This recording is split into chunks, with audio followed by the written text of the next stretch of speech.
Doctor সাহেব আমির ফয়সাল, 12ই ফেব্রুয়ারি নির্বাচন বিনিয়োগ পরিবেশ তৈরিতে এবং অর্থনীতিতে কনফারেন্স বুস্টার হিসেবে কাজ করতে কতখানি সংক্ষেপ এবং এক্ষেত্রে কি ধরনের চ্যালেঞ্জ আপনি দেখছেন? আমরা অতীতের ইতিহাস থেকে যে জিনিসটা আসলে সত্যিকার অর্থে শিক্ষণীয় এবং যাদেরকে আমরা মনে করছি ব্যক্তিগতভাবে এবং আপনার ওপিনিয়ন পোল থেকে শুরু করে বাংলাদেশের বৃহৎ দুটি রাজনৈতিক দলের একটা কিন্তু আমরা দেখেছি কিন্তু বিগত গণ অভ্যুত্থানের পরবর্তীকালীন সময় কিন্তু প্রায় নিঃস্ব হয়ে গিয়েছে। তো স্বাভাবিকভাবে বিকল্প যে রাজনৈতিক দলটা আছে তারা যদি আবারও ক্ষমতায় আসে, তাদের থেকে আমাদের যেভাবে আশা প্রত্যাশা যেভাবে বেশি, একই সাথে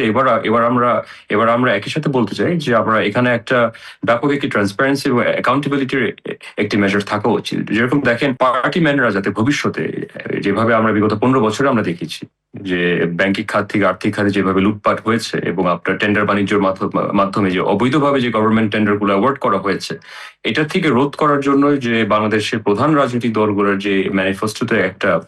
একটি নীতিমালা গ্রহণ করা দরকার, সেটা কিন্তু আসলে কিন্তু সেই নীতিমালাটা কিন্তু আসলে আমরা দেখতে পাইনি। বা তারা বলছে যে তারা দারিদ্রতা বিমোচন করবে, তারা বলছে যে তারা প্রবৃদ্ধির হার বৃদ্ধি করবে এবং একটা অন্তর্ভুক্তিমূলক একটি অর্থনীতি বিনির্মাণ করবে, এবং একই সাথে তারা বলছে যে এখানে বাংলাদেশে যে ম্যাল প্র্যাকটিস গুলো হয়েছে, আপনার ব্যাংক লুট থেকে শুরু করে আপনার শেয়ার বাজার কেলেঙ্কারি থেকে শুরু করে টেন্ডার বাণিজ্য ভবিষ্যতে হবে না বা চাঁদা বাণিজ্য হবে না। কিন্তু মূল কথা হচ্ছে, বাস্তব কথা হচ্ছে যে আপনি কি করে এটাকে বাস্তবায়িত করবেন। এটা কোনো রাজনৈতিক দল থেকে কিন্তু আসলে সত্যিকার অর্থে একদম একটা ক্লিয়ার একটা ব্লু প্রিন্ট কিন্তু এখন পর্যন্ত আমরা দেখতে পাইনি। তো স্বপ্নের আকাঙ্ক্ষার স্থান তো প্রতিশ্রুতি তো আমরা নির্বাচনের আগে সকল রাজনৈতিক দল থেকে আমরা পাচ্ছি। এটা প্রতি বছরই আমরা দেখেছি, বিগত 54 বছরের যত 12টি নির্বাচন, তো বর্তমানে আমরা পার্লামেন্টারি ইলেকশন তো আমরা দেখলাম। তো ভবিষ্যতে আমার আশঙ্কা যেটা রয়েছে যে অতীতের মতোই আমার বিশ্বাস এবং দুর্ভাগ্যক্রমে আমার আশঙ্কা, সেটা হচ্ছে যে অতীতের যে ম্যাল প্র্যাকটিস গুলো ছিল, বিশেষ করে আপনার গভর্নমেন্ট সেক্টরে যে বড় বড় মেগা প্রকল্প থেকে শুরু করে ছোট যেই ঠিকাদারি যে প্রকল্পগুলো আছে, সেখান থেকে যে পরিমাণ দুর্নীতি হয়েছে, সেটা রোধ করার জন্য আপনি ওপেন সোর্স অ্যাকাউন্টিং ছাড়া বা ব্যাংকিং খাতে আপনি ওপেন সোর্স অ্যাকাউন্টিং করা ছাড়া আপনি কোনোভাবে এই ধরনের ভয়ঙ্কর দুর্নীতি আপনি রোধ করতে পারবেন না। আপনি যদি জনগণের দ্বার প্রান্তে যদি আপনার অ্যাকাউন্টিং বুক গুলো যদি আপনি ওপেন করে দেন, ভবিষ্যতে আমি মনে করি দুর্নীতি করতে গেলেও যাতে আপনার প্রশ্নের যাতে সম্মুখীন হতে হয়, আপনার আমি আমার আমানতকৃত অর্থ,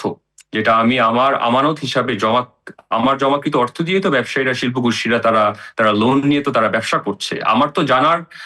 জানার অধিকার রয়েছে যে আমার অর্থটা কি করে ব্যবহৃত হচ্ছে, কোন কোন শিল্প গোষ্ঠী আমার অর্থ ব্যবহার করে তারা বিনিয়োগ করছে, কোথায় বিনিয়োগ হচ্ছে, এবং এর বিপরীতে যদি তারা ডিফল্টার হয়, এর বিপরীতে তার জামানত কি রয়েছে, এটা তো আমার জানার অধিকার রয়েছে। কিন্তু দুর্ভাগ্যক্রমে আমাদের রাজনৈতিক বিশেষ করে প্রধান রাজনৈতিক দলগুলো থাকে কিন্তু আমরা এই জিনিসটা কিন্তু পরিষ্কার কিন্তু একটি প্রতিফলন আসলে আমরা ম্যানিফেস্টোতে কিন্তু আমরা দেখতে আমরা পাইনি। তো আমার আশঙ্কার জায়গাটা এবং উদ্বেগের জায়গাটা এখানে অবশ্যই রয়েছে, কিন্তু আশার আলো সেটা হচ্ছে যে বাংলাদেশ একটি অত্যন্ত একটি সম্ভাবনাময় একটি দেশ। আমি এখনো একটি সোনালী, একটি সমৃদ্ধশালী একটি বাংলাদেশ আমি বিশ্বাস করি, কিন্তু অতীতের বন্দোবস্ত দিয়ে, অতীতের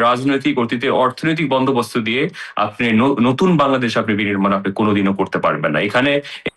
ব্যাপক একটি পরিবর্তন দরকার, ব্যাপক একটি সংস্কার প্রয়োজন, এবং প্রতি খাতে খাতে আমি মনে করি সংস্কার প্রয়োজন। এবং সব থেকে বড় কথা হচ্ছে এখানে ট্রান্সপারেন্সি এবং অ্যাকাউন্টেবিলিটি ছাড়া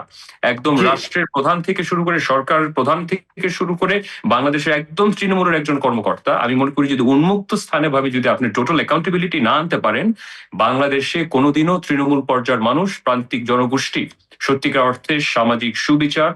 আপনার ন্যায় বিচার সমুন্নত একটি রাষ্ট্র, একটি বিচার ব্যবস্থাপনা, একটি আর্থিক খাত, একটি ব্যাংকিং খাত, একটি ব্যবসায়িক পরিবেশ তারা কোনোদিন পাবে না।